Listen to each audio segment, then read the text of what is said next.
Okay, awesome. So great to see everybody today on this Monday. I don't know about all of you, Bridget, I can see you've got your hat on and you're all bundled up. And I was so bundled up all day today. And then I decided to come out of mourning and put on like a flowery white shirt to bring back my spring happiness. It's definitely a hard way to start the week when the weather is so just gloomy and cold. It's also a reminder of the challenges that go along with living in the mountains. Like I never really thought about it until recently, but living the mountain lifestyle, although it's wonderful in many ways, it is like a thing, right? You just have to be prepared for whatever conditions get thrown at you. Have to be flexible all the time. So, all right, let's go ahead and get started. So our last session here today, we made it to May. Congratulations. Thanks to those of you. Kelly, I think you're like our rock star who has been on every single month live. Carly, you and Annie are a close second. I know, Carly, you missed one just because of track. But thank you, those of you that have like showed up every month. I know we have a lot of participants who've been watching the recordings, which is awesome. Bridget, it's so fun to see you live today. I know you've been watching the recordings with your teachers, and so it's a lot to get on here every month. So thank you. So for everybody today who's listening, in order to get credit for participating in this series, all sessions must be completed with the feedback form filled out by Friday, May 17th. So Friday, May 17th is kind of the last day that we plan to like count the sessions that you've watched. And then we will be distributing certificates the following week, which is the 20th. Yeah, so the week of May 20th is when we will be distributing certificates. So again, by Friday, May 17th, please try to have all the recordings completed and the feedback forms completed. That's how we know that you participated. If you're here live today, you can go ahead and put your name in the chat and then we'll know you're here. And yeah, so starting with you today, I would love to hear, and I want to actually give you guys a few minutes to think about this and just reflect on these past 8 months together.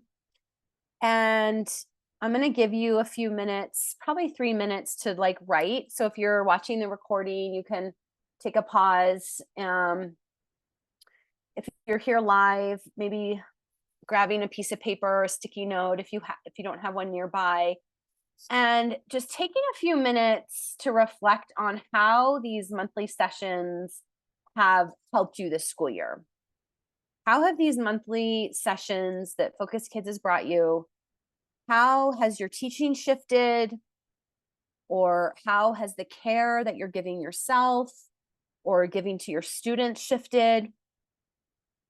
So I'm going to give you guys just a couple minutes to just reflect on that, thinking about it, writing down what has shifted for you from the beginning of the year throughout these 8 sessions until now, how you're showing up for yourself, your students, and we'll just take a few minutes to reflect quietly.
come back together in just a few seconds here.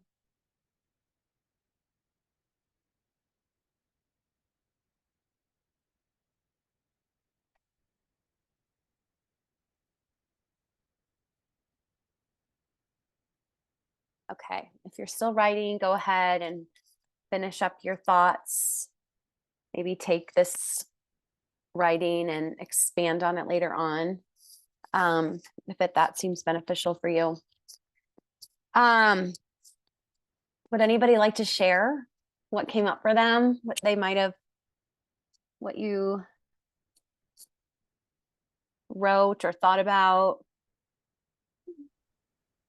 I don't mind. I haven't been part of all of them and haven't finished watching all the sessions yet. But the biggest one is we have you guys in our school. We love working with Shannon, and the changes that we have done in our classroom, especially after watching the trauma one and the January session, I think it was, is to keep in mind that when we even do a focus kits, like we do we do the chime, we do use all the tools that you guys have taught us. But one thing that really struck up to me was um getting the kids to be comfortable in their way. You never know what they're experiencing. We always say, okay, now close your eyes, and we don't do that anymore. Mhm. And so to you change our language and explain to, ask them, if you want to stand, if you want to sit, if you want to close your eyes, do it how comfortable you are. And so we have created a focus kits box. We have a kit that is a job person that picks it, and they do, an exercise, a focus kits activity to center themselves again. And but the biggest part that I took away from, it's just really reminded me there could be trauma. Maybe they're scared. Maybe they don't want to have their eyes closed. And so that was a big one, and it has made a huge difference in our class and with our teaching team. That's awesome.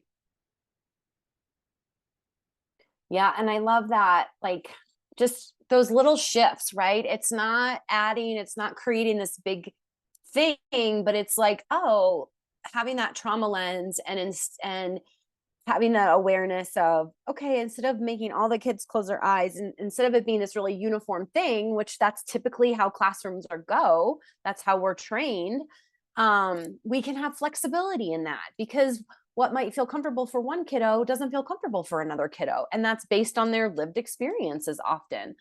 Do you feel like with those little shifts you've seen more engagement with the kids? Like, are some of the ones that are like have a more resistant to it, are they more likely to join, to find their own way? Definitely. We've seen a huge change in that. And them also being in charge of picking the breathing Mm-hmm. exercise or whatever is, I mean, all those things. And Mm-hmm. yes, we definitely have seen a huge change. And we have the materials in the cozy area too. So we even allow the kids as we do certain, exercises that if they don't feel comfortable coming to group time, they can do it. They can be in the cozy area, and we have some kids choosing that. We do it throughout the day. We don't just do it during large group where we all get together. We do it before we go and have lunch. We do, at different times throughout the day, and just the increase of it.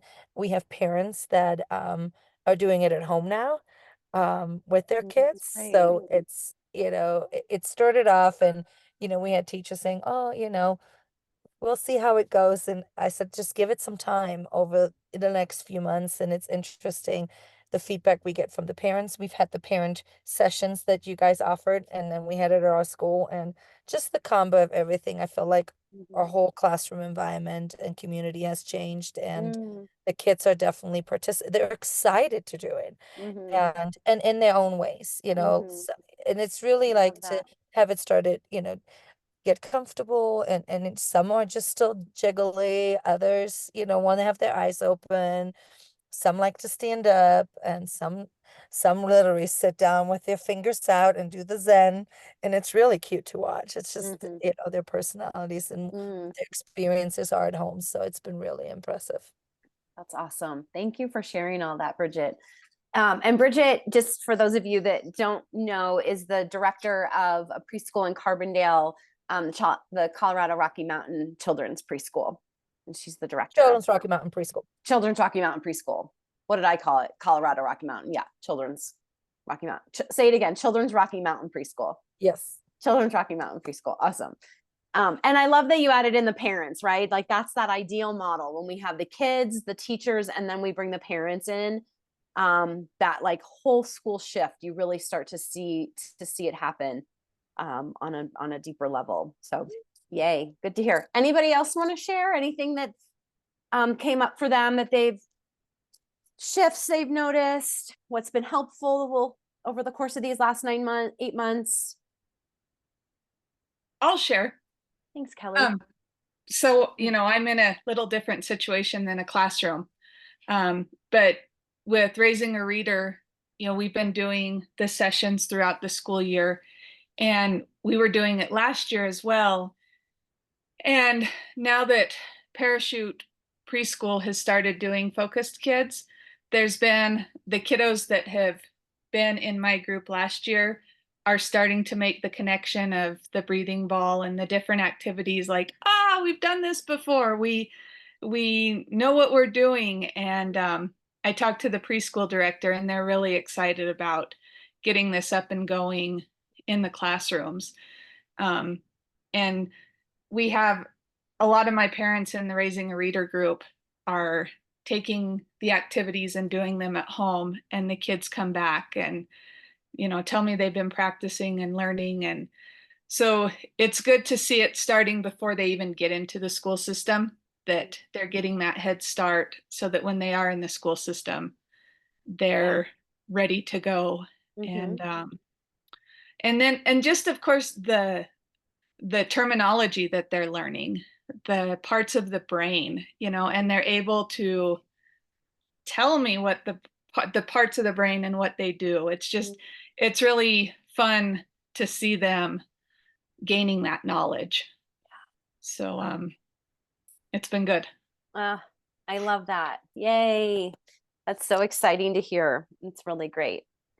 Yeah, it made me think of this like analogy that I remember Tina Payne Bryson we talked about one time in a conversation, and how sometimes it feels like when you're doing this work, like you're just pushing a boulder up a mountain. Like you just feel like it's these little baby steps. And then when you hear these stories and you hear the connections, and it just feels like that boulder's getting to the other side, and it's just like cruising down the hill, and so many good things are happening. So it's just a reminder of the work we're doing and how impactful it really can be.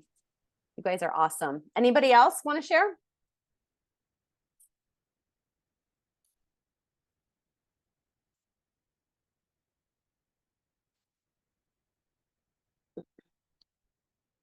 Annie, do you mind if I call on you, if I pick you out? I'm just curious, knowing that we've talked a little bit and how you're, again, in kind of another situation where you're working with small groups, and I know you've mentioned before some of the shifts you've made this year, and I'm just curious, kind of as you come to this final month of the year, what came up for you? Well, I feel like it has definitely been rolling the boulder up the hill a little bit at a time and a little bit at a time.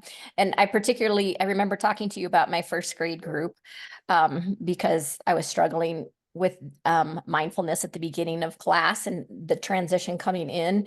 And I feel so much better about their mindfulness. And it isn't always, sometimes we do breathing, sometimes they do mindful coloring, and they have the choice. But we also just do mindful activities about any number of things. Today we were talking about being grateful and what that means. And usually it's guided through Go Noodle, but not always. Sometimes we'll just be talking about different things, which I'm just like amazed that we've gotten to the point where they can actually take the time to talk and like, that there's not so much reaction when they come into the room. So it's been really, really nice to see. I have the calming corner, and they don't necessarily go there, but they have all the techniques now that they can use it if they want to. So, but a lot of it has just been group work that we've done together, which has been fun to see. I love that. I also really appreciate that this class, especially in the beginnings, I always like taking that moment to just kind of reflect or to center myself. So I also really like that as well. Yay. Oh, that's great. Thanks, Annie. Yeah. And like it is in the beginning, you do when anything is new, right? And you introduce it to students, there's a little bit of this often either rigidity that comes with that or chaos, right? Where you're like, oh, okay, let me get the teacher book.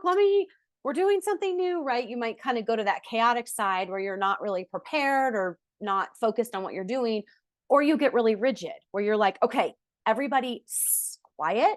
We're going to take some deep breaths, right? And you have that more rigid approach. And so as it becomes a little bit more a part of your routine and it becomes something that you're doing on a regular basis, you begin to find that your flow with it, right? You begin to find that where we want to be in that kind of flow space.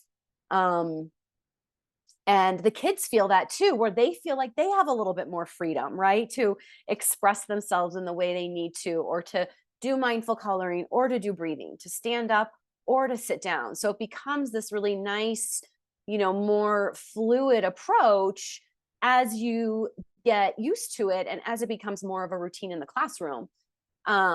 Which when you think about our brains, right, that's our brain is now feeling comfortable, right? Those new pathways have been established and it starts to feel really good. So I love that. Thanks for sharing that, Annie. That's great. Yay. I will also say, sorry, I was just please add that it's really good that our school is doing this and that it's not, I don't feel like it's just my classroom, that, it's been a school-wide goal. And I really, I think that helps because these are first graders and obviously they've had it in kinder, but I think it'll just move up and help them build this as they go through. Yeah, exactly. That makes me really happy to hear. My intention of this was not to like make myself feel better, but it does feel really good. I'm like, yay, these are success stories. They feel very good personally too. They're very good stories. I have one other question while I have you. What was the name of the app from last month? Move Mindfully. Okay, thank you. Yeah. I had it backwards, so. Yeah, Move Mindfully. Okay. Yeah. Thank you. Yeah. And if you go onto our PD resource page on our website, and you click on, or you just look for that, that PD recording, a link for the app is there too. Oh, okay. So yeah. Great. Thank you. Yeah. Okay. Any other success stories before we move on? Or new learnings, new shifts that anybody wants to share?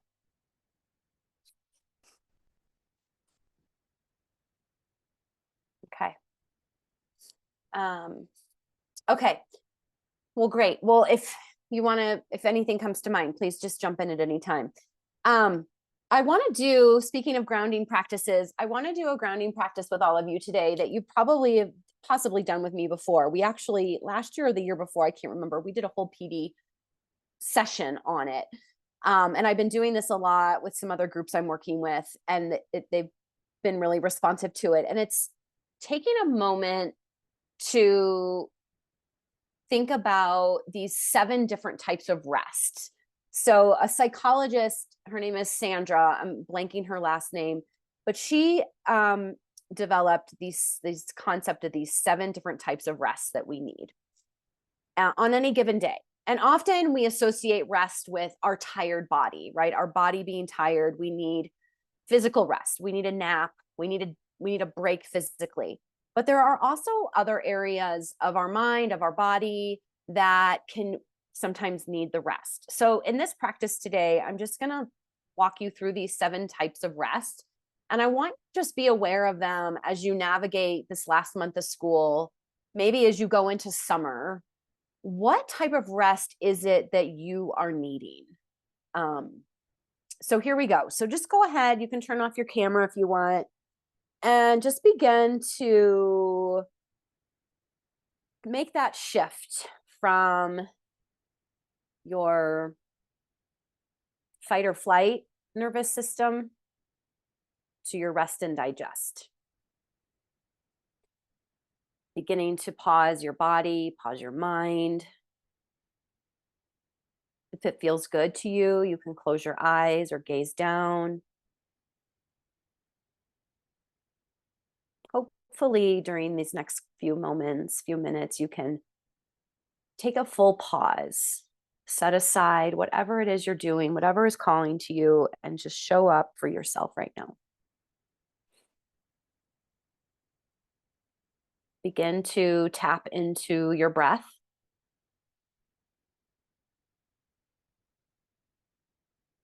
And as you notice your breath, as you become aware of your breath, how does it feel for you? Is it smooth?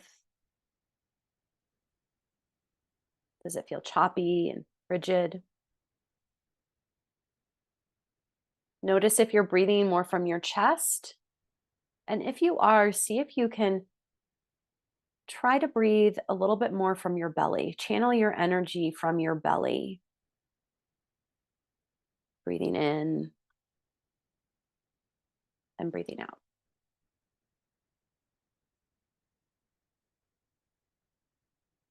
And the breath is the first way, one of the quickest ways that we can make that shift from the sympathetic nervous system to the parasympathetic nervous system, going from the fight or flight to the rest and digest. The breath is the first ticket to shift.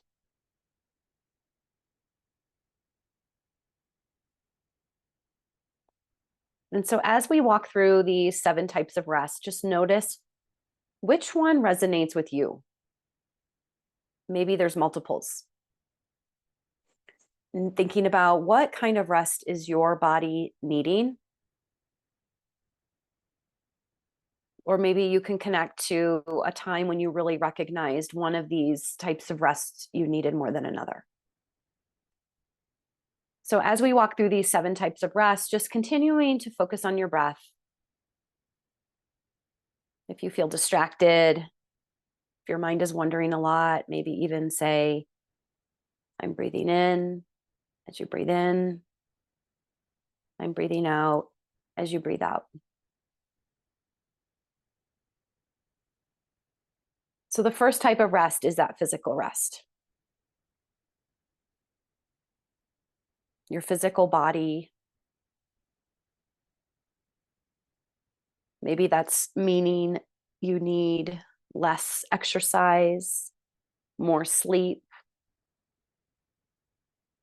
needing a rest from your physical body. Maybe a bath to help with that physical rest. The second type of rest is spiritual rest. Maybe you've been doing a lot of work on your spirituality and you just need a break from it. Maybe you meditate every morning and it's just not getting you anywhere. You're kind of feeling stuck with it. Maybe you just need a rest. Take a break from it. The third type of rest is emotional rest. Maybe you've been feeling the emotions of others affecting you a lot lately. Maybe you notice that your emotions have been stronger lately.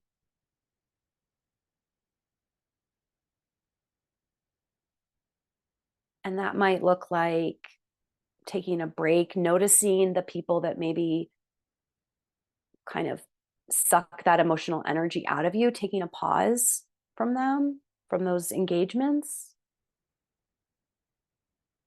And if it's your own emotions, tuning into what might help you. What might help you navigate your own emotional regulation. The next type of rest is sensory rest.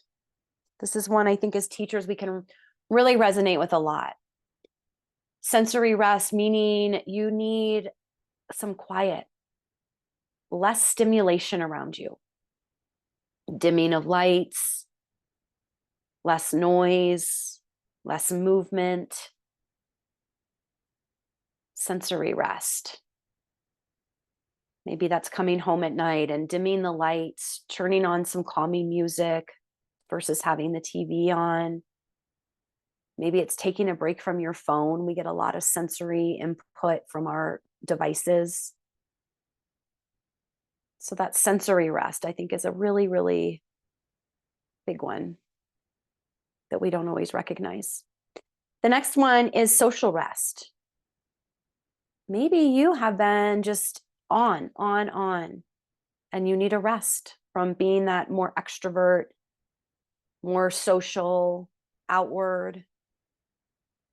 Maybe you need some time to refill, recharge your battery by going in, by saying no. The next type is mental rest, just letting your mental mind settle. The chatter, the to-dos, the busyness in your mind, giving it a rest. And the last type of rest is creative rest. If you're an artist, if you've been in creative mode, maybe you need a rest. Maybe again, you're feeling stuck. You're feeling like your creative flow isn't there. So maybe you need a rest from it. A pause, a separation, taking a break from your creative mind, body, activities.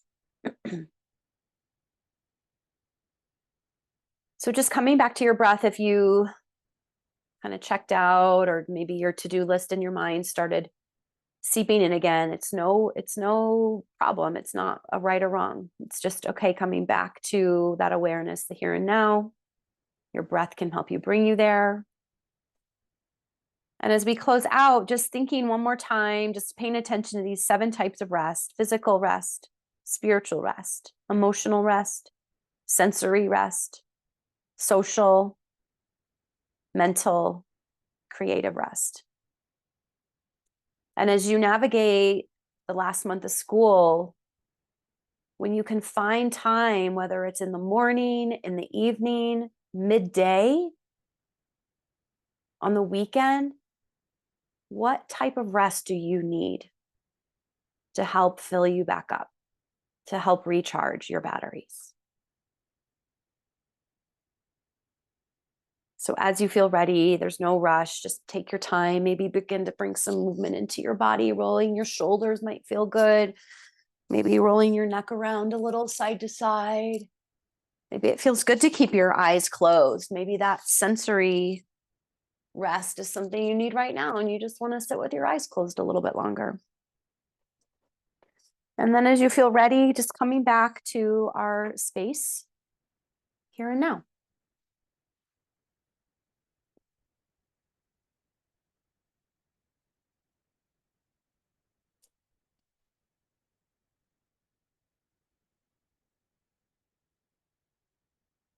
Now that we have ended that practice, does anyone have any new thoughts or feelings to share?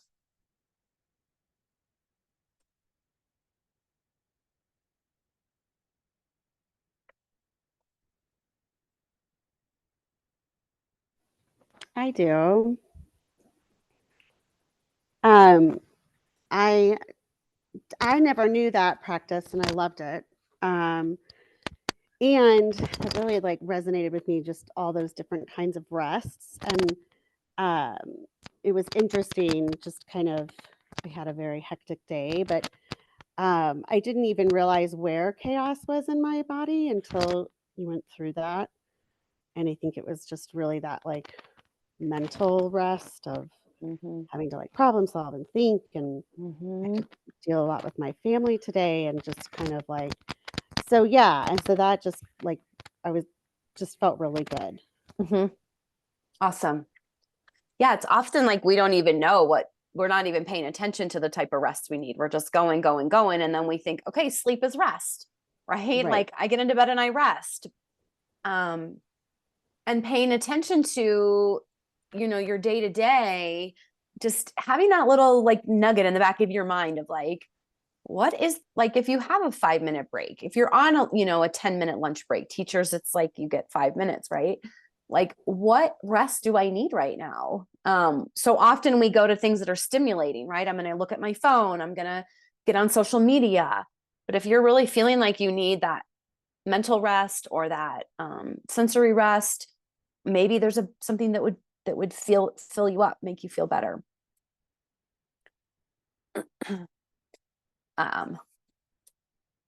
Awesome. Okay, I will put that in the recording notes as well, so you can see those 7 types of rest written out. And I don't know if you noticed, but I ended that with a trauma-informed approach, which we learned 2 months ago, which using that trauma-informed language when you're doing mindful practices, which was, now that we have ended, does anyone have any new thoughts or feelings to share? So that's one that I really like, that I've been trying to use. And that might be a nice one as you guys do your brain breaks throughout the rest of the school year. Now that we have ended, does anyone have any new thoughts or feelings to share? And on that note, I'm going to go ahead and jump forward a little bit to our focus today, which is guard dog in May. And this is something that I never really thought about much before until I started asking kids, until I started working in lots of different classrooms other than my own, doing this work at Focus Kids, and asking kids about their feelings during the month of May, the emotional states that they're in during the month of May. Teachers are stoked, right? You guys are like, it's May, I'm counting down the days. You're planning field trips. You're probably also exhausted. And we kind of think our kids are in that same space of like, woohoo, we're celebrating. It's May, school's almost over. And that is a big part of where our kids are at in the month of May. But there's also a lot of other strong emotions that come up this month. And so how do you show up to support your students and all the emotional states that come with them during this last month of school? And just thinking about that for a moment, like it's May 6th today, so it's just the first full week of May. What are you noticing in your classroom? What is, maybe you haven't noticed, but if you have, like, what do you feel like is the energy in your classroom? Is it really big right now? Is it chaotic? Is it really calm? Very focused? Like, what would you say right now is the energy of your classrooms?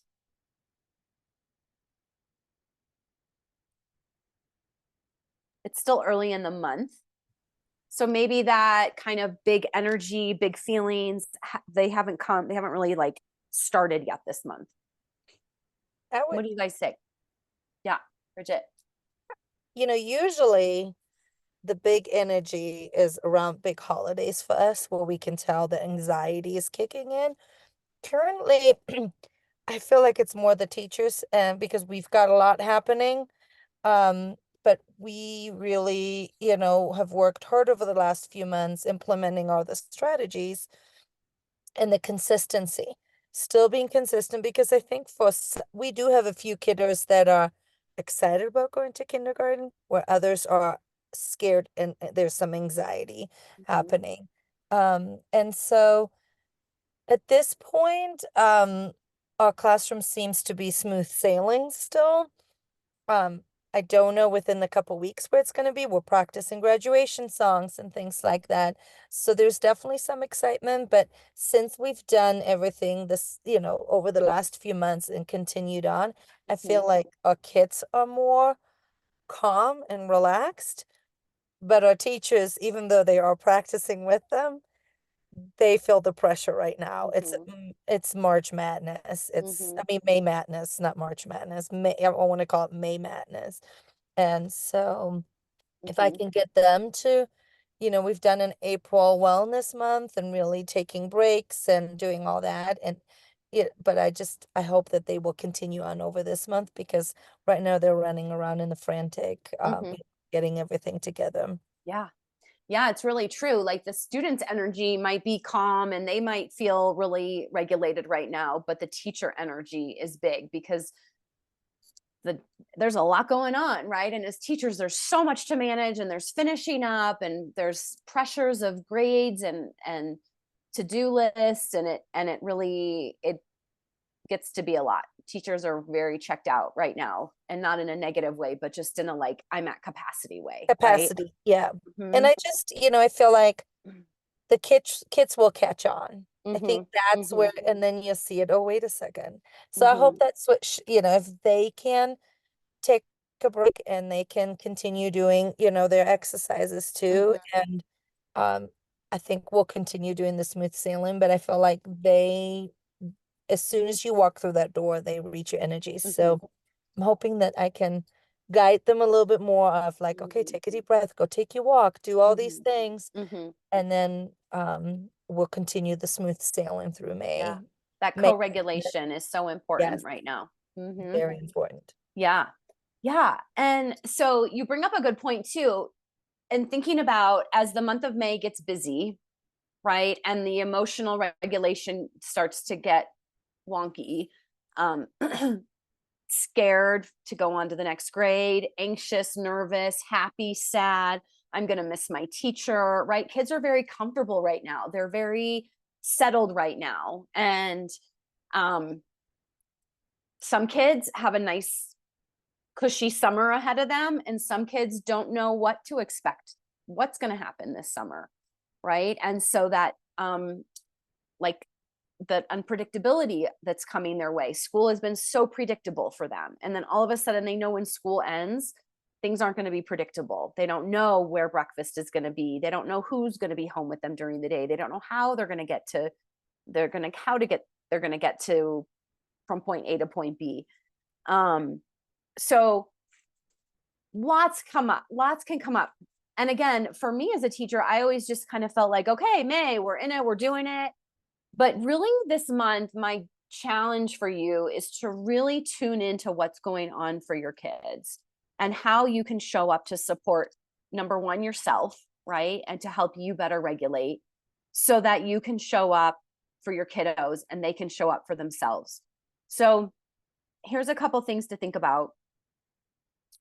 One, what practices or routines may start to go by the wayside because you feel like you don't have time, we don't have time, that you want to be really intentional about keeping this month? Assemblies come up, so there goes crew time, right? Or we're going to the park, so there goes the end of the day time. So as these May activities, which are always super fun, but as they start to come in and fill the days, what practices that you might say, okay, we don't have time for that today, we're not going to have time for that today, do you want to make sure you're really intentional about finding time to continue to offer the routine, right? We need to still offer the routine, the predictability, so kids know, okay, when I come to school today, I know I'm going to have this. I know I'm going to have this, because that's the other thing that starts to happen in May, right? They're like, I don't know, are we going to the park today? Is today the assembly? Are the first graders coming to visit? Like, do we go to the middle school today? Like, do we have specials today, right? So many changes start to happen in their schedule that the predictability goes away.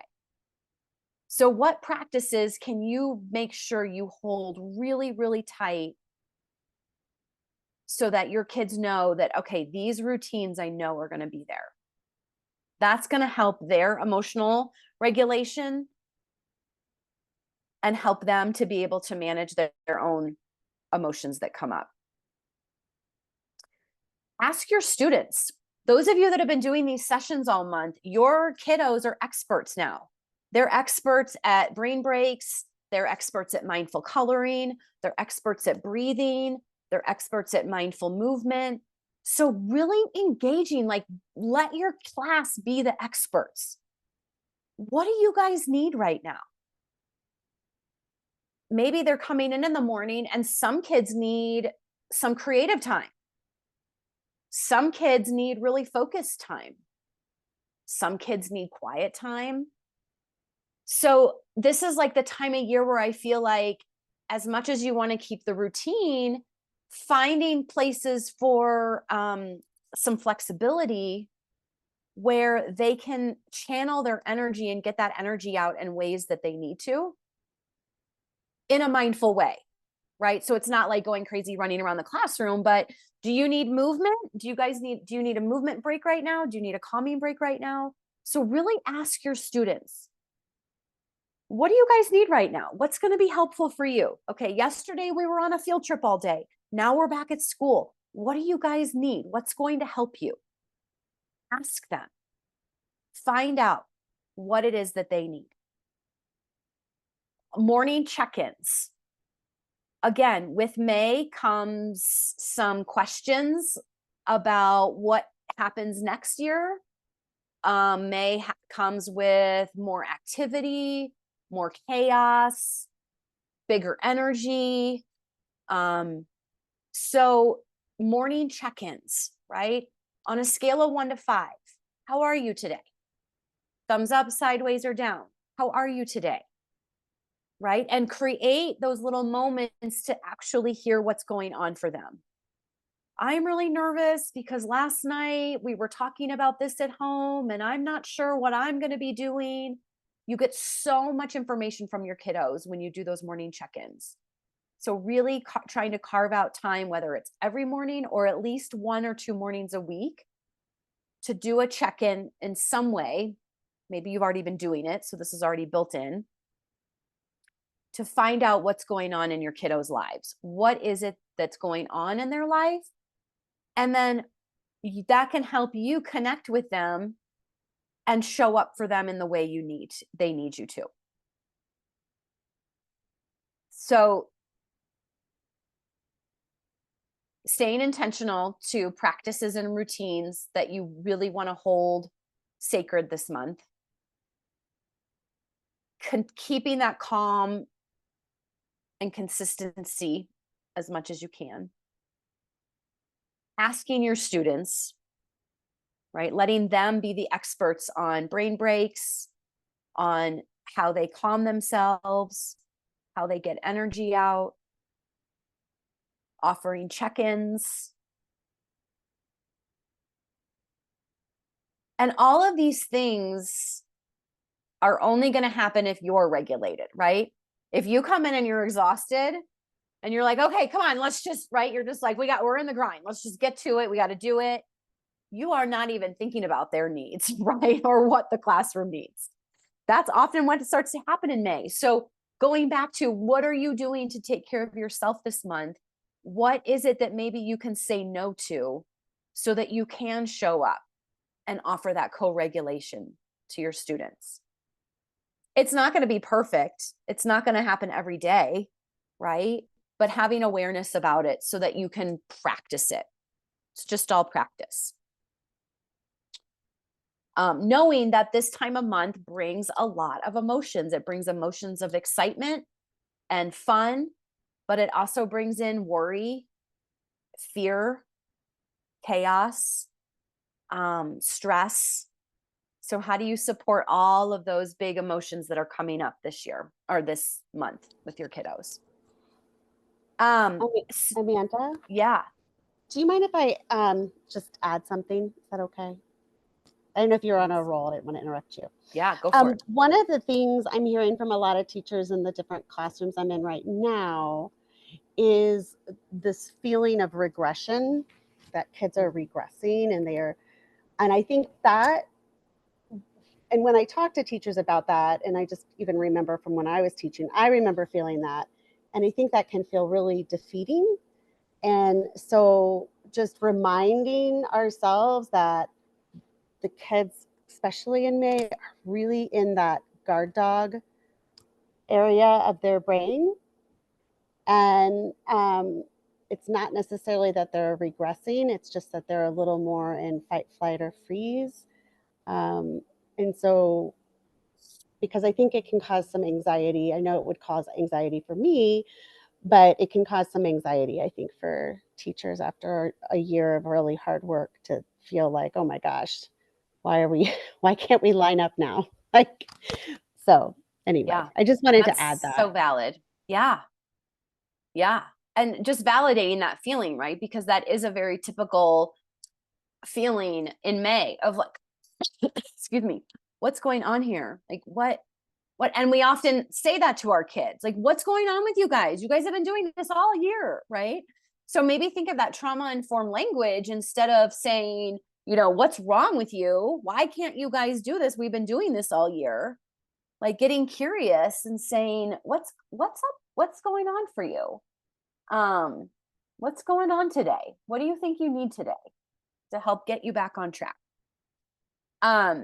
Thanks for sharing that, Susan. So this is a little Finding My Calm guard dog poster that I will put the PDF in the follow-up resource if you don't have this already.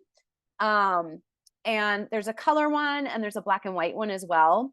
But what I was thinking you could do with this, if you a lot of you might already have these up in your classrooms as like a whole class anchor chart. But what I was thinking for the month of May is that you could give each kiddo their own, and you could, two things I'm thinking. One is that you could use this tool to have them come up with their ways. They could do their own individual Finding My Calm and put their own strategies in each box, things that are going to help them this month. Getting a good night's sleep, eating breakfast, taking deep breaths, whatever it is, right? That might be things that you guys are doing in the classroom. They might be things that they can do at home. But really giving each kiddo an opportunity to fill in their own Finding My Calm poster and using that this month. This is one idea. Using it this month when things feel chaotic, when the emotions get big, when they come in from recess crying. Go look at your poster. What do you need right now? My other thought is they could make this for home. Now that they have these tools that they've been practicing all year, how do you support them with continuing to use those tools this summer, right? And as they transition into the next grade. So maybe they make one that's for home, right? What are the things you can do at home? And then how can you support them in creating these little strategies for home? So those are my two thoughts. So just kind of bringing everybody back to this visual that we have and thinking about how you could utilize it this month. Maybe you have one in the classroom, but you kind of forgot about it. So maybe it's just going back and revisiting the one you've made in the classroom. Or maybe you decide to give every kiddo their own and they can use it for this last month of school as a tool, or maybe they could make one for home. And Susan, if you're still there, I know that we kind of had talked about doing this with the older kids, and I'm trying to remember now what we had talked about, because this is good for younger kids, but for older kids as well. And how they can make their own little Finding My Calm poster. Yeah, and I'm curious if you guys have any ideas of how this might be helpful. Maybe it already is something helpful. What's coming to mind for you guys as using this anchor chart as a tool this last month of school?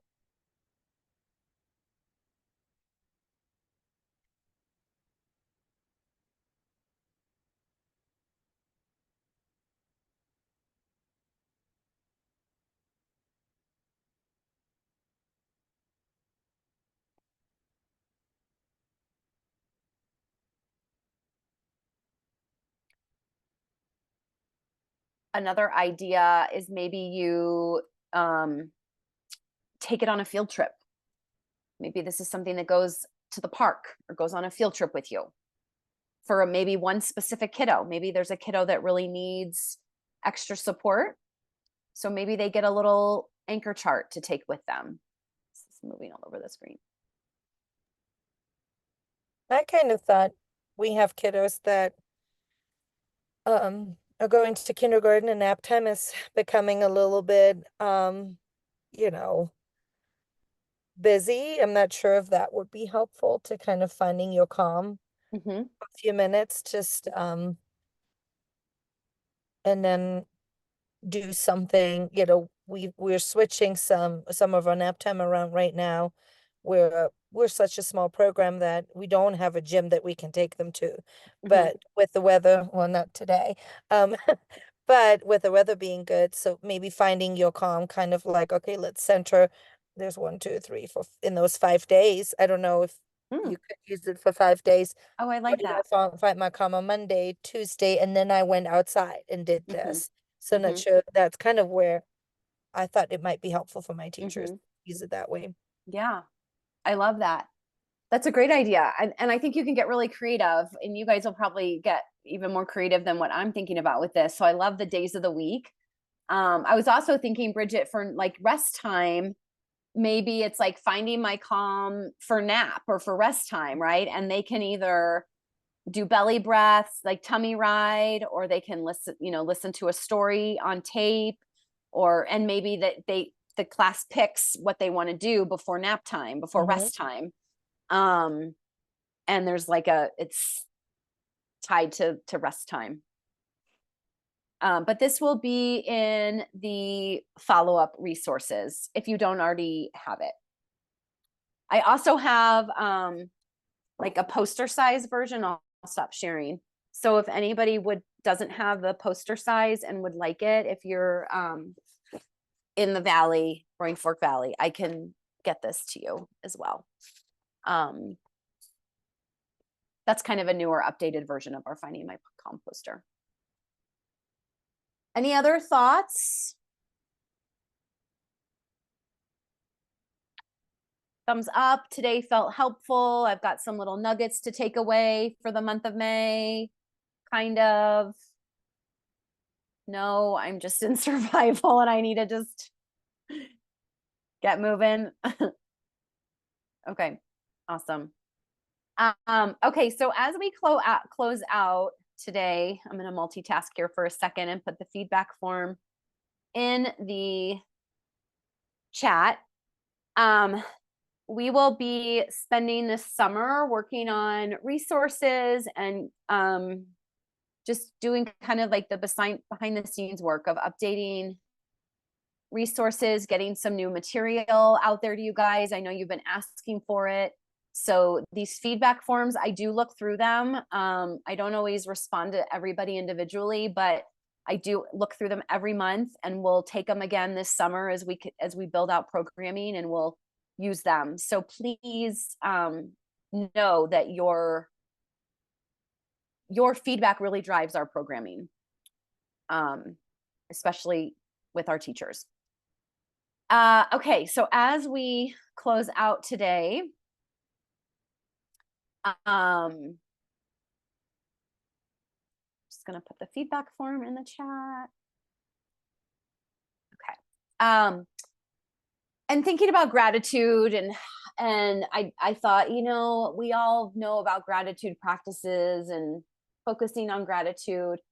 And sometimes that word gratitude can just feel like hard to access, or maybe we don't really want to access it.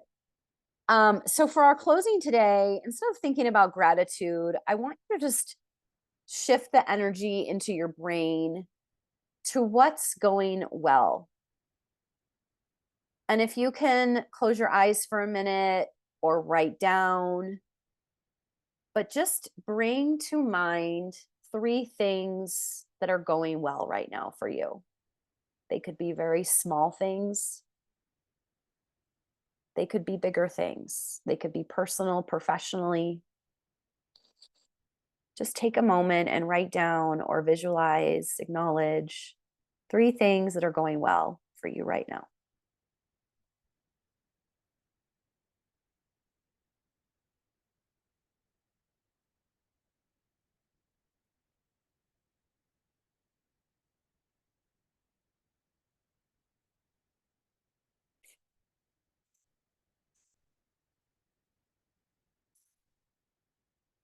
What I often find when I do this practice is that the things that I actually focus on that are going well are tied to things that I've been thinking are not going well, are tied to more negative thought patterns.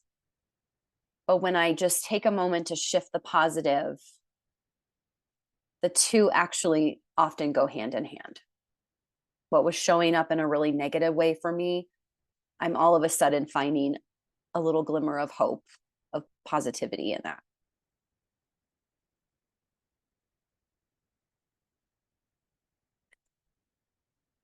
So thank you everyone for being here with us these last 8 months. I love it. It definitely fills my cup to be here with all of you. And we'll be back again next fall. So keep an eye out for our series sign up this summer, early fall, and we'll start back up again next October. So reach out, watch the recordings if you haven't. And as always, we're here to support you guys in whatever way we can. Thanks again. Good luck this last month. And I look forward to seeing you all soon. Amanda, do you have a second to stay on? Yeah, for sure. Yeah, anybody that needs to stay on and chat afterwards, I'll be here.